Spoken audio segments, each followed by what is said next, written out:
Bonjour à toutes et à tous, je suis Louise Héritier, la candidate de la nouvelle Union populaire écologique et sociale sur la deuxième circonscription de l'Allier.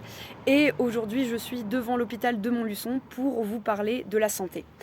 Cet hôpital, comme tant d'autres en France, y souffre des politiques d'austérité, des politiques du chiffre qui ont été instaurées par les gouvernements successifs depuis les années 2000. Ici, on a 4 médecins urgentistes alors qu'il en faudrait 20. On a des services spécialisés qui ont disparu ou qui sont en passe de le devenir, comme la pédiatrie. On a des délais d'attente pour les soins qui sont de plus en plus longs et s'ajoute à ça sur l'ensemble du territoire un manque de médecins parce qu'on est dans un désert médical. Cette situation, le gouvernement Macron en est largement responsable puisqu'ils ont supprimé pendant le quinquennat 18 000 lits d'hôpitaux. Et la députée sortante sur notre circonscription qui se représente, Madame Bonsenbroek, qui est avec la République En Marche, elle a voté les réductions du budget de l'hôpital. On ne peut pas continuer comme ça, c'est désastreux pour nos vies. C'est pour ça que le programme de la nouvelle Union populaire écologique et sociale en matière de santé, c'est de recréer un grand pôle public de la santé, avec notamment le 100% Sécu qui permettra de rembourser tous les soins prescrits à 100%.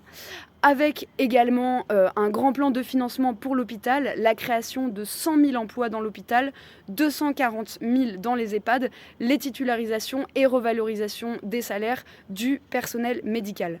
Pour lutter contre les déserts médicaux, on propose des centres de santé pluridisciplinaires avec des médecins salariés et des spécialités qui travailleraient ensemble, donc dans les endroits qui sont éloignés des hôpitaux.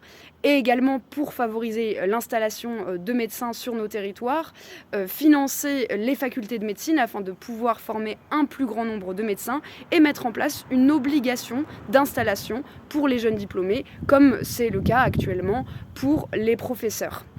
Le 7 juin, il y a un appel unitaire des syndicats à se mobiliser pour l'hôpital et on vous invite à y participer. Et bien sûr, on compte sur vous le 12 et le 19 juin pour voter pour notre santé, pour voter pour la NUP.